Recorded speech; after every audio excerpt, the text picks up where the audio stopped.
Espero que a gente se divirta bastante essa noite, que a gente seja bem edificado também.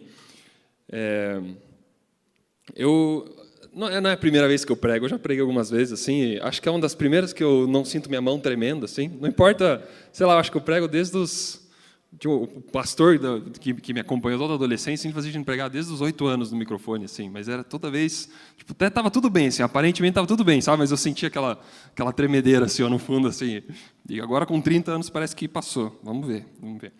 Mas, ao longo da vida você vai aprendendo como se preparar para uma pregação, né, você passa um mês ali preparando, assim, só para a primeira pregação, você sempre prega tudo que você sabe da tua vida. Assim, ó, a primeira pregação de uma pessoa é sempre o resumo da vida dela. Assim, ó. Aí você pergunta o que a pessoa pregou, ninguém lembra, porque era muita coisa. Só que hoje foi complicado para mim. Assim, eu, em algum certo momento, falei, Deus, eu realmente dependo de você, porque acabou já o repertório. Assim, acabou as coisas que eu aprendi para pregar. Assim, eu vou começar a repetir se eu depender do meu repertório. Né? Só que hoje, cara, era 2 da tarde, assim, Deus, eu vou passar vergonha hoje, Deus, porque não tem nada vindo ainda, tem um monte de mistura de coisa. E passei, acho que talvez umas 3 semanas, assim, pensando, o que eu posso pregar naquele dia, o que eu posso pregar naquele dia, né? E, de repente, hoje, umas 2h15, assim, ó, bum, vem a carta no correio, assim, e 3 da tarde tinha terminado toda uma ideia, assim, do que pregar, assim. Mesmo assim, o Ciro, na nossa oração antes, fala, entrega o controle, Gui, deixa Deus mudar tudo. Então, vamos ver, Deus sabe que pode. Deus, a gente dá a permissão para mudar tudo, a gente dá a permissão para agir nessa noite, Pai. Não sei, provavelmente vai dar para cronometrar o tempo desse culto, Pai, mas eu sei que o tempo que a gente vai passar com você, nesse Kairos, que o Ciro já falou hoje, ele é incronometrável, Pai. É um tempo que pode mudar uma vida inteira, Pai. E a gente acredita nisso, Pai. E agora vamos dar permissão para Deus também da gente curtir essa noite, da gente se divertir, da gente ter um momento gostoso aqui. Eu, a Isa e a família, a gente voltou há pouco tempo de uma viagem, e viajar é bom. Quem tem saudades de viajar, assim, quem está meio se coçando para viajar de novo? Quem está se coçando para viajar pela primeira vez, talvez? Ok, a maioria já viaja. Outros talvez tenham medo de viajar também. Mas viajar é muito gostoso, assim, porque ele te faz quebrar muito as caixas, muitas definições do que você já viveu, assim. E para mim foi muito interessante essa, porque eu fiquei um pouco, cara, Deus, eu quero ver o que você está fazendo ao redor do mundo. Não foi nem uma viagem missionária, assim, mas é um lazer muito massa, assim, quando você vai viajar para um lugar e fala, deixa eu ver o que Deus está fazendo ali. E a gente foi para os Estados Unidos, né, com a família. A viagem durou 14 dias, mas a nossa fatura de cartão de crédito dura uns 6 meses ainda, provavelmente. Então, toda a fatura que eu pego, ai, que delícia de viagem. É um bom jeito de fazer a viagem durar mais tempo, é parcelar ela. Porque aí você pega a fatura e fica viajando. Melhor do que se arrepender. Mas a nossa ainda dura. Mas foi gostoso viajar, eu fui muito tocado por alguns momentos que eu vivi. Eu conheci algumas pessoas que foi interessante para mim conhecer. Essa foi uma viagem antes da viagem. Assim, eu conheci uma menina, uma médica, apaixonada por Jesus, mas não consegue se encaixar numa igreja, e toda a cidade que ela é enviada para trabalhar no postinho, alguma coisa assim, ela abre um ministério, abre uma célula, ela é expulsa de uma igreja para outra, porque ela não cabe nos formatos daquela igreja. E foi impressionante. No avião, a menina começou a conversar comigo, e eu fiquei tipo, o que essa menina está tentando nessa conversa, assim, né? Tipo, era muito puxando o papo. Assim. E depois eu percebi, ela estava querendo me evangelizar, e eu fiquei, cara, que forte ver uma menina tão apaixonada por Jesus, que ela viu que eu estava vendo no celular, falou, você está vendo Big Bang Theory? E o último episódio, o que você achou daquilo? E ela foi começando a falar da célula dela. Assim. Foi muito legal de ver isso. Foi muito legal ver Deus agindo de formas diferentes do que a gente conhece. Só que, de fato, alguns momentos da viagem, algumas pessoas que eu conheci, eu falava, cara, como é que Deus alcança essa pessoa? Como é que Deus trabalha nessa pessoa? Né? E outras pessoas crentes a gente ia conhecendo no caminho também. O Ciro ficou falando de um exemplo que eu dei na sala, nossa reunião antes ali, mas a Isa estava numa loja, a IKEA, o Ciro falou dessa loja, né? É tipo a Tok Stock dos Estados Unidos, só que gigantesca, assim, senta na loja, você fica 1h30 lá, aí você pergunta, o que a Isa está fazendo na Tok Stock numa viagem? Pois é, a gente é meio estranho mesmo, a gente vai lá, vê loja só de coisas gigantescas que não pode colocar dentro do avião, mas fica só sonhando com ter aquelas coisas na nossa casa. E durante a volta da Isa, sem comprar nada naquela loja, uma pessoa chega para a Isa e fala assim, você está com dor no joelho? Da Isa, não. Daí falou, tem certeza? Oi, Bruno, e oi, Léo. Olha lá, os palhaços dando tchau ali, ó, só para fazer me passar vergonha. Ó. É esse tipo de amigo que eu tenho. E é os músicos. E aí a Isa falou, não estou com dor no joelho. Tem certeza que você não está com dor no joelho? E a Isa sacou o que está acontecendo. Né? Eu não sei se vocês já fizeram isso. Assim, lá no college a gente fazia bastante. É um caça-tesouro. Tipo, Deus te dá uma palavra sobre uma pessoa e você vai atrás dessa pessoa no mercado em alguma coisa. E é engraçado, eu não sei se o cara achou a pessoa que estava com dor no joelho, mas para mim aquilo significou muito. Assim. Eu falei, cara, Deus está trabalhando aqui também. Deus está trabalhando aqui nos Estados Unidos também. E que massa ver essas coisas que a gente tem feito no Brasil rolando nos Estados Unidos também. Que massa ver alguém chegando para isso assim, querendo orar por um joelho, querendo orar pela cura de um joelho. E a viagem foi seguindo também. Eu fui visitar um amigo meu que era da INC um tempo atrás, o Felipe Paris. E aí a gente foi visitar a igreja dele também. E é engraçado, o Felipe foi muito para os Estados Unidos assim, não quero encontrar brasileiro, quero me enfiar na cultura americana, mas no fim ele vai na Lagoinha, lá em Tampa, assim, que é uma igreja bem brasileira. E a gente participou daquele culto, e foi muito forte para mim, assim, ver o quão fervorosa é aquela galera, assim. E aí é diferente, assim, porque eu tinha um certo preconceito com a igreja brasileira nos Estados Unidos, né? Eu ficava tipo, cara, volta para o Brasil então, se quer uma igreja brasileira, né? Só que o que Deus começou a me mostrar nessa viagem? Deus ele se adapta à caixinha onde a gente coloca Deus dentro. A gente cria uma caixinha aqui, a gente na INC, fala assim, cara, Deus ele age durante uma música, quando a gente canta de tal forma, quando a gente declara aquilo, Deus é assim que ele trabalha. E toda vez que você tira Deus de uma caixa, mais uma vez ele está numa nova caixa que você colocou. A gente é um monte de caixa, assim, a gente sempre está tentando definir mais uma vez como Deus é. Só que o louco é que Deus está nem aí para a definição que a gente queria, para os limites para o que a gente põe para Deus. Deus fala com a gente mesmo assim. E aí eu vejo assim, cara, um monte de brasileiro sonha com morar nos Estados Unidos, vários finalmente conseguem chegar nos Estados Unidos, mas chegam lá, sentem falta da comunidade brasileira, sentem falta da cultura, sentem falta da família, sentem falta de olhar para outra pessoa e chamar de amigo, e não só de competir um com o outro, quem está indo melhor na carreira. E aí você percebe o quanto uma igreja brasileira faz diferença numa cidade dessa, onde as pessoas finalmente encontram comunidade, onde o melhor momento da semana delas é a igreja deles ali. O quanto aquela igreja fortalece eles para irem fazer a missão durante a semana. E foi muito forte para mim, assim. Cara, era no estacionamento eu fui recebido em português, tudo foi em português. Eu vi no culto talvez umas 2, 3 pessoas com fone de ouvido para tradução para o inglês. Tão brasileira que era, assim. Eu não conheço tanta música brasileira, nem gosto brasileira, assim, mas a Isa falou, é Cassiane cantando no culto, assim, tipo um culto pentecostal mesmo. E uma semana depois, a gente visitou a Elevation. Quem já ouviu falar de Elevation? Pastor Stephen Furtick, né? Muitas músicas que a gente canta aqui vêm lá da Elevation. E, cara, que igreja sensacional, assim, ó, eu que sou mais sistemático, assim, gosto de processinho e tal. Cara, que sensacional aquela igreja, assim. Eu chorei umas 5 vezes, assim, durante o culto, e não sabia por quê, assim. Às vezes não tinha motivo nenhum, assim, eu estava chorando. E foi muito forte, assim. Deixa eu gastar um tempinho falando assim como foi. A gente chegou no pátio do estacionamento da igreja, primeira coisa, já eram umas plaquinhas assim, ó, você nos visita pela primeira vez, a gente quer te colocar nas vagas de estacionamento mais perto da porta da igreja. Então a gente foi, aproveitou, foi.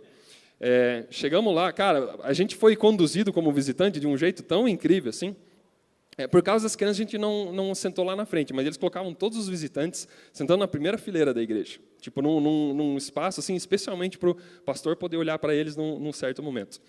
E a Elevation, ela tem esse pastor, que é o fundador, Stephen Furtick, que é o nome dele, né? E ele fica lá em Charlotte, na Carolina do Norte, se não me engano. E esse cara, baita pregador, prega muito bem. Eles abriram na costa leste dos Estados Unidos, eu sei lá, acho que eles são umas 20 igrejas, assim. Só que ele prega para todas elas. Como que ele prega para todas elas? Eles fazem por streaming, eles fazem por transmissão. Então eu fui na igreja, fui um pouco cético, assim, falei, eu já conheço esse negócio de passar vídeo e tal, vai ser legal, o cara vai pregar bem, mas eu quero ver a quebra que vai dar a hora que ele for falar, né? Eu estava até pensando, talvez a banda vai ser transmitida também, mas, cara, o americano sabe usar a tecnologia de um jeito que é impressionante. Então, o culto começou, a banda tocando ao vivo mesmo, a banda presencialmente tocando, muitas músicas muito boas, assim, e aí chegou o pastor Campus Pastor lá, deu as boas-vindas, e falou, hoje a gente quer comemorar o batismo de uma pessoa que foi livre das drogas e tal, contou o testemunho da pessoa, só que essa pessoa não está se batizando aqui em Orlando, ela está se batizando no campus, sei lá, Nova York, alguma coisa. Então, eu quero que você acompanhe agora. Daí ele olha para o telão, está passando ao vivo um batismo, outro lado dos Estados Unidos, a pessoa o pastor de lá falando assim, ó, boas-vindas Orlando, boas-vindas, tal, mandando boas-vindas para todo mundo, é ao vivo o negócio. A gente está batizando aqui tal pessoa, passa o microfone para a pessoa dentro da piscina ali, a pessoa conta o testemunho rápido, todo mundo bate palma, então vocês já podem voltar para o culto aí, a banda já volta aqui daí presencialmente tocando, e aí eu volto ao Campus Pastor e falo assim, agora a pastora, a esposa do Steven vai orar por nós, e ela aparece daí já no telão, ao vivo, na igreja, lá em Charlotte, daí, orando, o culto hoje vai ser tal isso, declarando sobre o culto, e nessa hora eu queria cantar com vocês a música que diz tal coisa, e daí começa o cara, no telão, começa a cantar. Eu fiquei, agora eu quero ver, a banda tocando ao vivo ali, vai dar errado, não, vai ser pai, assim, vai ser só o som da banda tocando ali, né, aí o cara vai cantando, o pianinho vai vindo e tal. Nossa, tá bom o som, cara. Não estou sentindo a diferença. O que os caras estão fazendo? Quando acende as luzes, tá o cara cantando no telão, por streaming, online, e a banda presencialmente tocando junto. Então, a banda ali em Orlando tocando junto com o cara cantando em Charlotte, onde um outro culto estava rolando. Tudo numa sequência, assim, ó, numa perfeição, num sincronismo, assim, que eu fiquei, meu Deus, cara, como que eles conseguiram? E aí, quando o Steven Furtick vem pregar, você nem percebe essa transição do online para o presencial. E a igreja já está todo mundo aplaudindo, todo mundo gritando junto, todo mundo curtindo o culto junto, que você nem percebe essa diferença. Só que a Beck daí foi na salinha infantil também, amou a salinha. A Beck, os momentos favoritos dela da viagem foi ir na igreja, exatamente por causa das salinhas que tinha na igreja. Só que uma coisa que mexeu muito comigo, assim, eu não sei explicar até agora por que aquilo mexeu comigo, mas enquanto estava aquela muvuca de gente entrando no culto, e isso é um negócio legal que eles fazem, tipo, quando eu cheguei, uns 10 minutos antes, estava lotado já. Só que chegou umas 300 pessoas depois, assim, de eu sentar. E ainda estava lotado igual, ainda estava todo mundo sentado. Eu fiquei, cara, entra gente sem parar, mas não vi cadeira vazia nem nada, e aí que eu fui reparando, para cada pessoa que entrava, um voluntário aparecia com uma cadeira. E eles iam colocando cadeira tipo, de acordo com as pessoas que apareciam. Ou seja, você nunca tem a impressão que o culto está vazio, ele sempre está lotado, porque sempre o número de pessoas que veio é exatamente o número de cadeiras que tem, porque eles vão colocando cadeira assim, personalizado com o número de pessoas que chegam. Né? Então, pensa na máquina que os caras fizeram ali. E aí, eu, assim, muito impactado pelo coração assim, que você sentia das pessoas ali, no final, na hora, teve um apelo, assim, quem queria entregar a vida para Jesus, mas foi muita gente, assim, toda a fileira que eu vi, assim, era gente levantando a mão, entregando a vida para Jesus. E eu fiquei, cara, que louco, né? Porque não é o que a gente ouve dos Estados Unidos, né? Brasileiro, às vezes, com inveja, fala mal do capitalismo e de tudo mal dos Estados Unidos, assim, e Jesus não está lá e tal, mas, cara, tem vida sendo salva, tem pessoas conhecendo Jesus, tem pessoas se entregando para Jesus. Mas aí, quando eu olho para o fundo, no meio de toda essa correria ali no começo, eu vi um policial ali.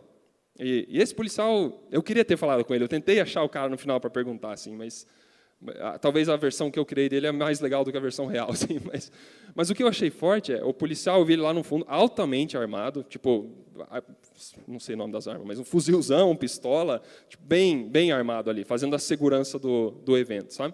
Eu não sei se é uma regra americana de ter um policial em todo evento grande, só que o que é forte para mim, o que foi forte para mim é que esse policial estava orando em línguas o tempo todo. Estava orando em línguas lá.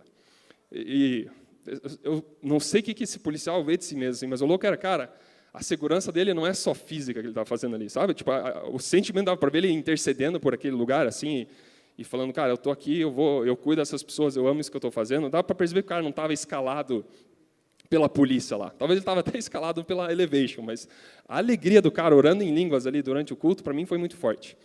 E passando por todos esses pontos e vendo todas essas coisas acontecendo, Deus começou a me mostrar o tanto que Ele trabalha em cada cultura diferente.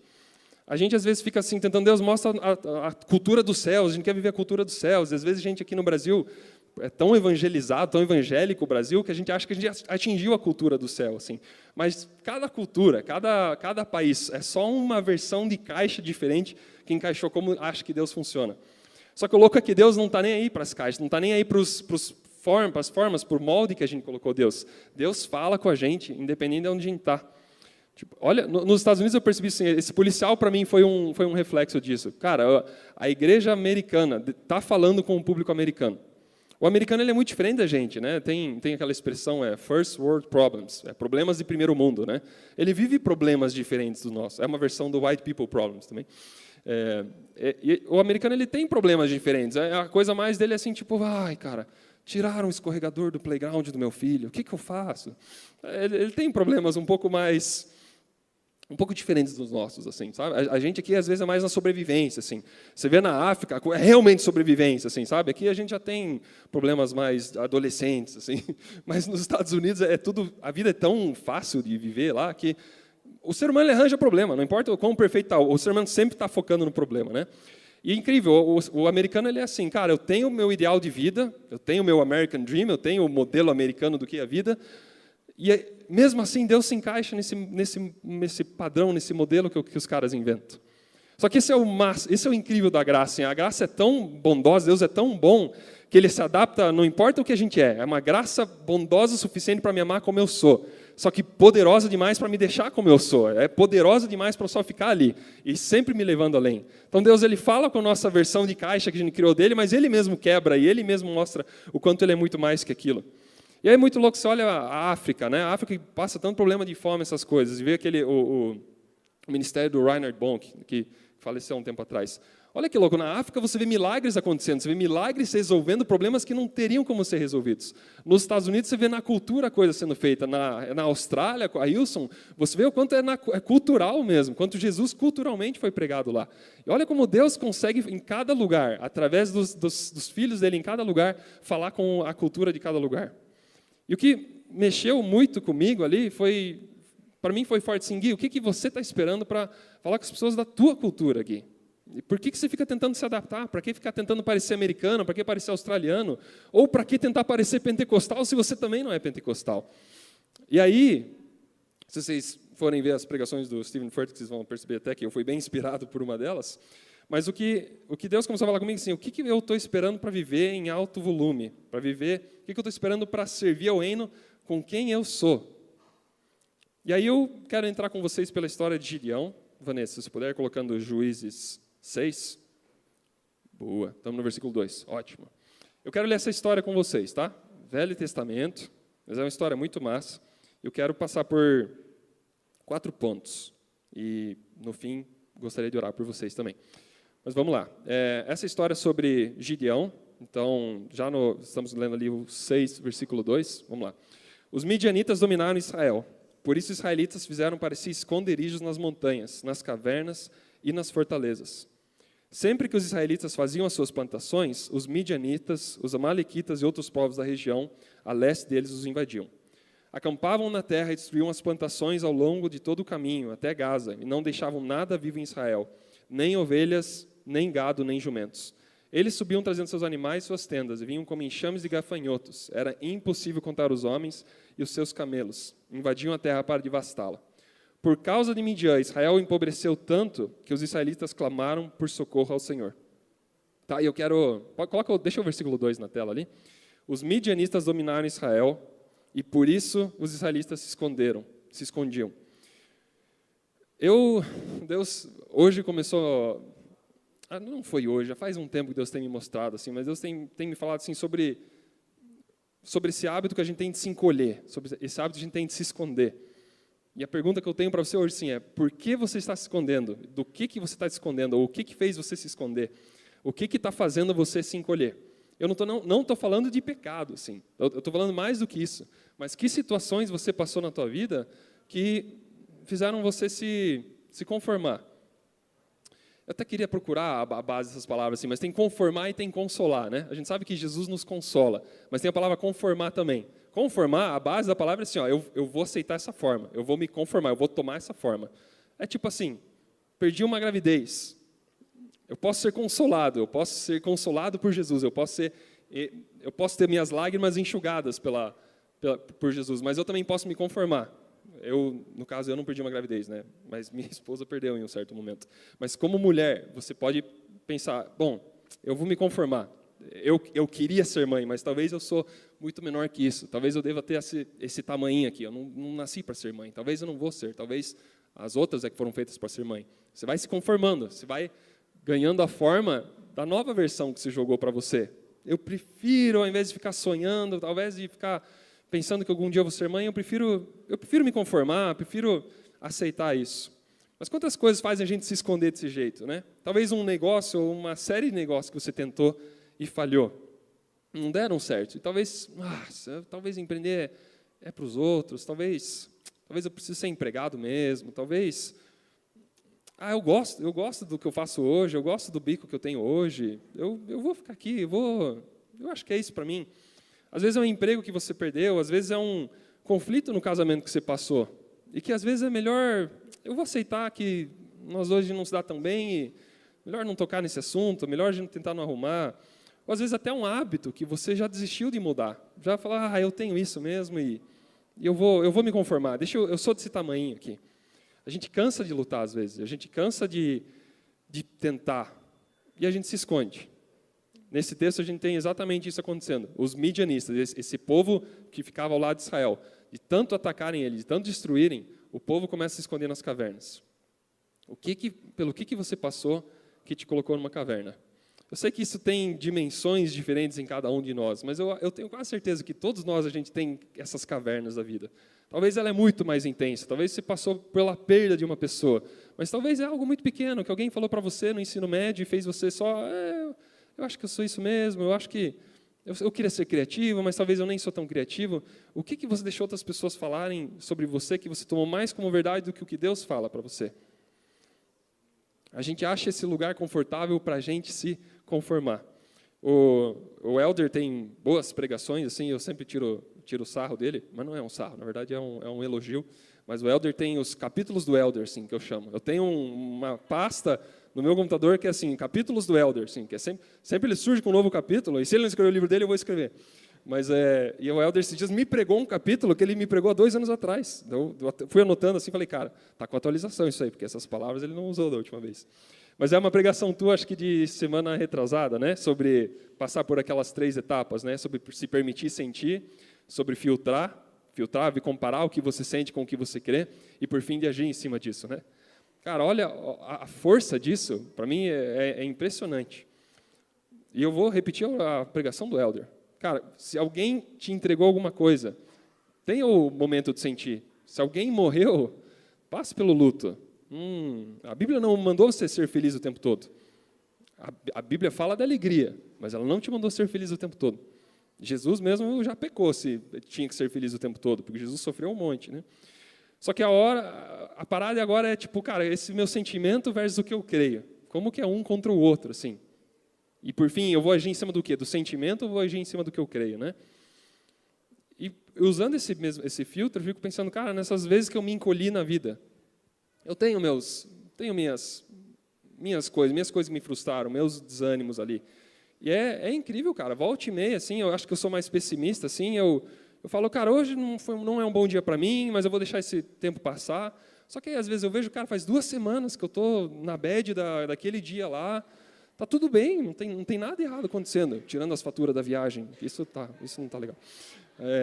Mas tudo vai bem, cara. E por que alguma coisa que algum dia me colocou lá, eu vou, sabe, vai ficando corcunda na vida, vira um idoso de 30 anos de idade. E no que eu acredito, assim, meu sentimento versus o que eu acredito, em cima do que eu vou agir. E aí esses dias, eu não sei se eu ouvi, ou não sei se Deus me deu essa analogia, mas eu amei o negócio de um jeito, assim. Deus me mostrou assim, ou alguém falou, e perdoa se eu não te dei crédito, mas ofensa é um copo de veneno que foi servido numa mesa para você. E pensa assim, você está sentado numa mesa com outra pessoa e essa pessoa vai te ofender. A ofensa é um copo de veneno que a pessoa colocou na tua frente. Porque uma ofensa, se eu falar, Elder, você é um boboca.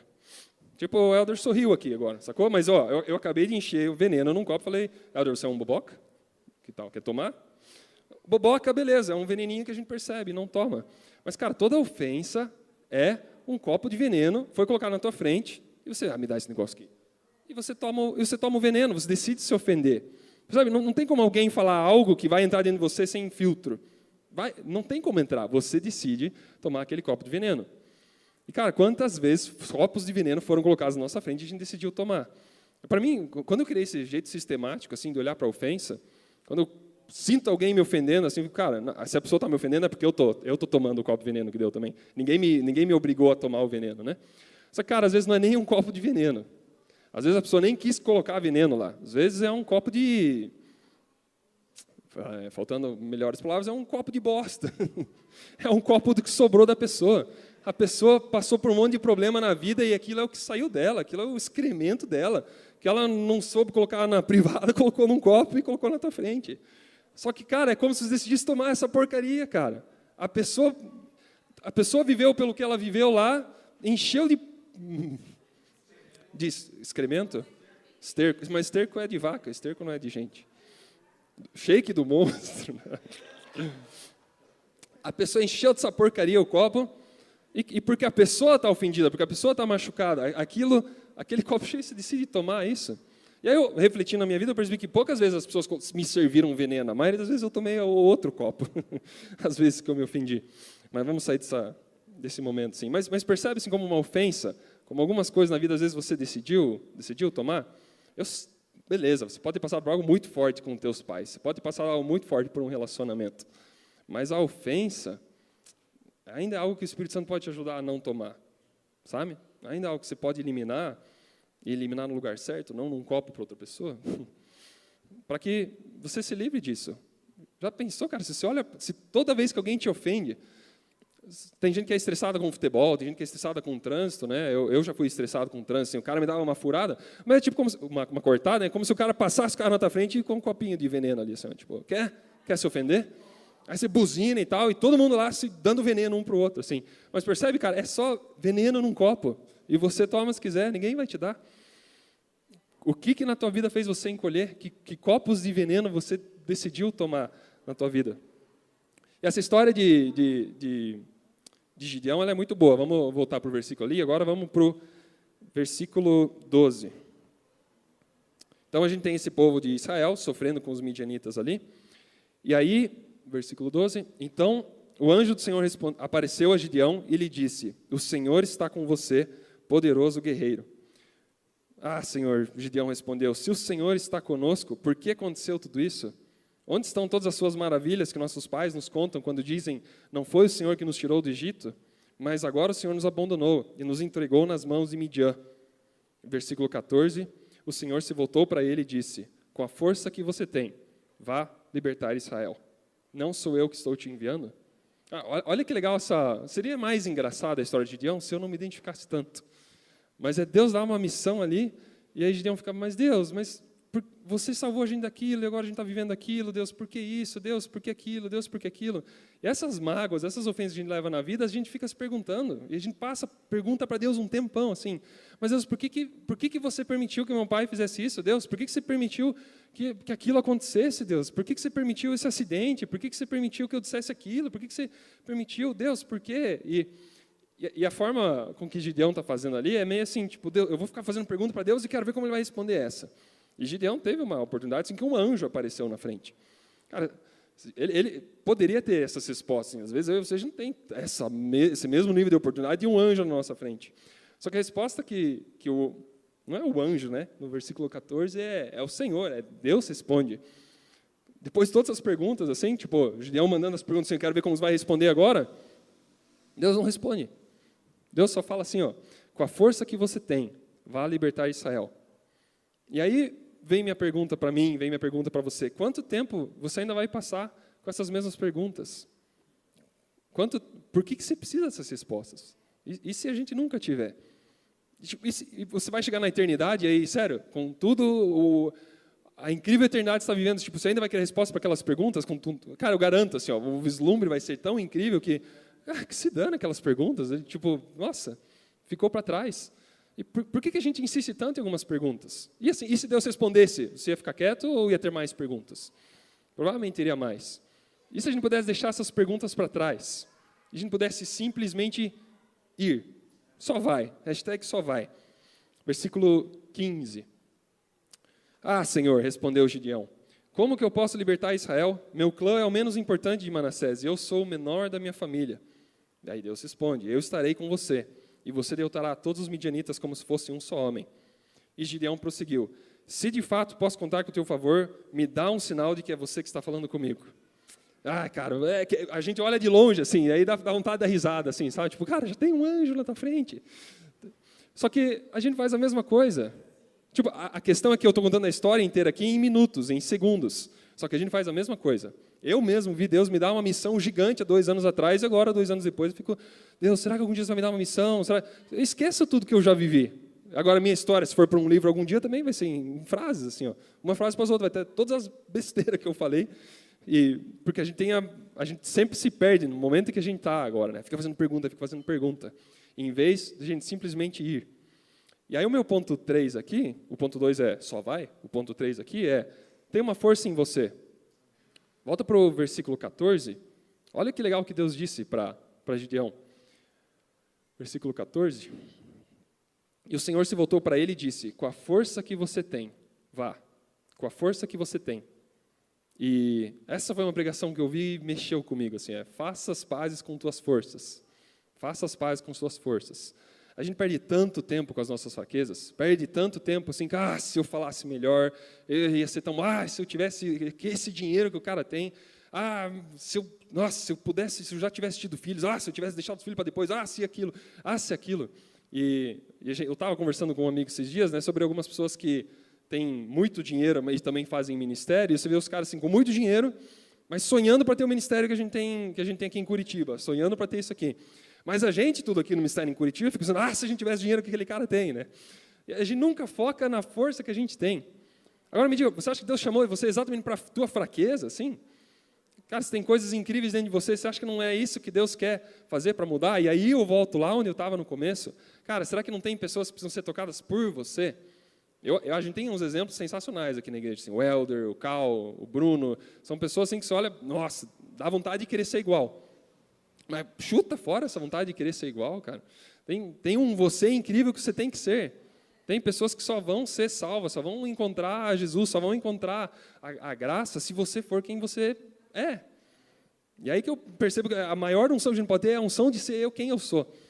Né, a The Message tem aquele versículo, eu acho muito massa, assim, né, mas não existe lucro maior do que eu poder ser quem eu sou diante do meu rei. Pense, não existe riqueza maior do que eu diante do rei dos reis, diante do Criador desse mundo, poder ser só eu. Diante do rei, com quem mais você tentar ser outra pessoa, você só ser você. É a maior riqueza que a gente pode ter, essa simplicidade de ser só eu. E aí que eu percebo, cara, tem coisas na cultura brasileira que só vão mudar a hora que a gente for a gente. A hora que, Vini, você perceber que é nos projetos que você salva a vida de algumas pessoas. É a hora que eu perceber que, cara, é do meu jeito sistemático, que sistematicamente algumas pessoas vão entender algumas coisas. Elder, do jeito que você conversa com todo mundo, é assim que as pessoas vão entender o amor. E a gente tem que parar de tentar ser um ou outro e começar a perceber, cara, Deus fala muito comigo desse jeito. E não é possível que Deus não vai falar com as outras pessoas desse jeito também. Eu poderia falar com vários nomes, assim, o tanto que eu vejo Deus agindo na vida de vocês de cada forma. Agora, por que a gente fica tentando ser uma outra pessoa, né? Há uma força em você. E aí, a gente às vezes tenta ser esses falsos humildes, assim, não, Deus, eu não tenho nada, Deus não tem nada. Mas acho que Deus às vezes fica triste quando a gente fala isso. Tipo, cara, mas como não tem nada? Olha o tanto que eu dei para você, você diz que não tem nada, né? Tipo, cara, com a força que Deus te deu, com a habilidade que Deus te deu, essa habilidade para falar um monte, essa habilidade para ficar quietinho, se a tua habilidade de ser tímido, mas de pensar em projetos mirabolantes, cara, é essa força que Deus te deu. Com essa força, vai livre as pessoas que estão sendo assoladas. Com essa força que Deus te deu. É hora de a gente fazer as pazes com as nossas forças. É hora de eu perceber. Vocês lembram o dia que o Tom Sampaio veio aqui? O Tom Sampaio fez meio que um acordo, assim, e acho que quase todo mundo levantou. Cara, você vai salvar pelo menos uma vida por semana. E eu levantei, assim, e até hoje, aquele dia, eu falei aquele dia, eu preciso bater a meta. E cara, para mim, evangelizar é difícil. Eu até me solto no microfone, assim, mas, cara, iniciar uma conversa com alguém, assim, soltar um quebra-gelo, cara, para mim é tão difícil. Tinha uma época que eu participava dos open houses, assim, cara, nossa, eu chegava nas pessoas assim... Oi, quanto você ganha? Sei lá, não sabia o que perguntar. É muito difícil para mim começar. Só que, cara, por que você evangeliza do jeito que ensinaram nos 4 passos ali? Por que você precisa evangelizar desse jeito? Deus me deu essa nova estratégia ultimamente, live out loud, viva em alto volume, eu diria. O que eu percebi é simplesmente assim, cara, eu não sei começar uma conversa com alguém, eu não sei parar alguém na rua e começar a falar, a pessoa foge, fica com medo de mim, deve ter uma cara de alemão estranho. Só que o que eu percebi, cara, se eu comecei a conversa com alguém, eu vou falar tanto da minha vida, eu vou falar tanto de coisa que eu geralmente não falaria porque pareceria orgulho, mas eu vou falar tanto da minha vida que eu vou fazer a pessoa perguntar por que eu sou assim. Cara, e nessa viagem foi muito legal, assim, a gente conheceu um outro casal lá também, estava com a filha, e o casal começou a olhar para a gente e falou, vocês são brasileiros ou são... De onde vocês são? Ah, a gente é brasileiro mesmo. Nossa, mas como que a filha de vocês fala inglês assim? Cara, na hora, assim, ó, era só isso que eu precisava. Assim, cara, eu participo de uma comunidade incrível, as crianças pregam em inglês lá, elas oram uma pelas outras em inglês, outras crianças traduzem, e é impossível a pessoa não fazer uma pergunta, assim, sabe? Você não precisa falar, quer ouvir de falar de Jesus? O cara, meu, me fala, que negócio é esse que vocês vivem? E eu percebi para mim, assim, cara, essa é a minha estratégia. Eu fui fui consertar o carro esses dias no mecânico, cara, e é muito fácil, cara. Você solta umas coisas estranhas assim do que você vive, a pessoa pergunta, né? O cara fala, estou procurando um investidor, querendo abrir tô querendo reformar a mecânica aqui, estou querendo um investidor, um cara para ser sócio. Se você conhecer alguém, eu falei, cara, eu participo de um grupo de homens lá, tem bastante investidor. Acho que eu consigo encontrar alguém que se interessa. Que grupo de homens que é? Ah, é numa igreja, a gente faz um culto no cinema e tal. Cara, imediatamente se a pessoa... Mas eu posso ir? É fechado? Como que funciona?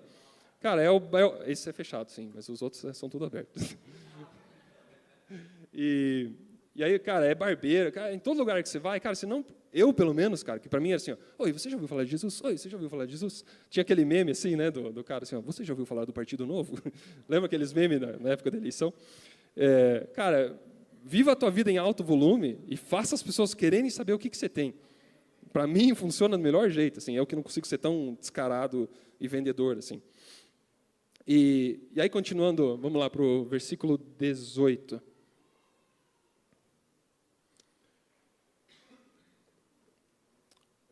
No 18 ele fala assim, então, agora, mais uma vez, estamos com o Gideão ali, assim, depois de já pedir provas algumas vezes, o Gideão fala assim, então, eu peço, falando isso com Deus, né? Eu peço que você não vá embora até que eu volte e traga minha oferta e coloque diante de ti. E o Senhor respondeu, esperarei até você voltar.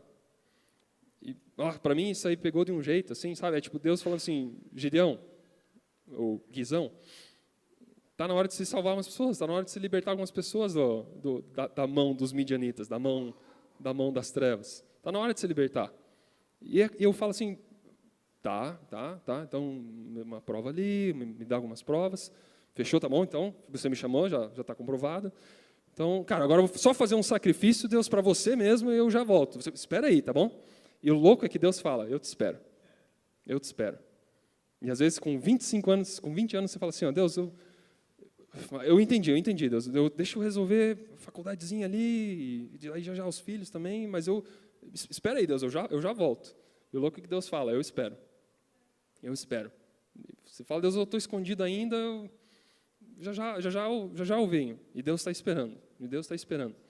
E meu convite para você essa noite é, não espera chegar aos 80 anos para dizer, Deus, eu voltei. Sacrifiquei minha vida inteira, agora estou aqui.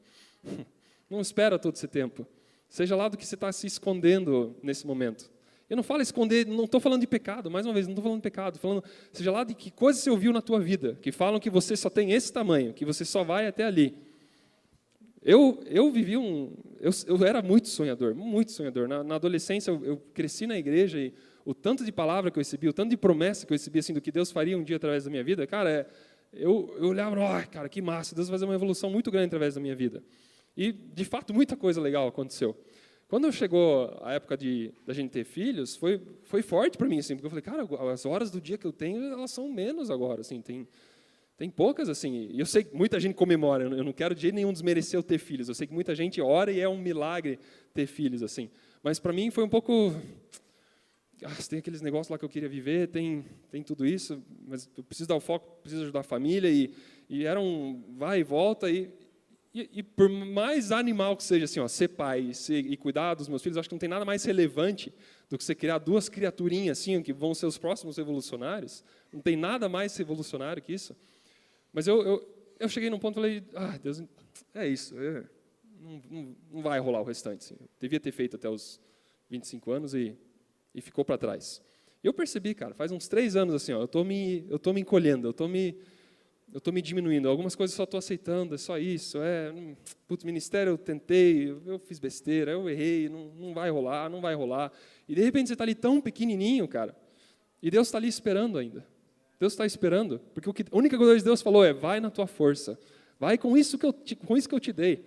Quantas vezes na Bíblia você vê só os pequenos fazendo a revolução toda? Você vê os discípulos ali, você vê, Jesus não podia escolher uns caras mais loucos assim, do que aqueles 12 lá. E mesmo assim, é sempre através dos pequenos que ele faz. Então, por que com, sei lá, o que está te fazendo esconder, o que está te fazendo encolher hoje? Por que isso você está permitindo que diminua?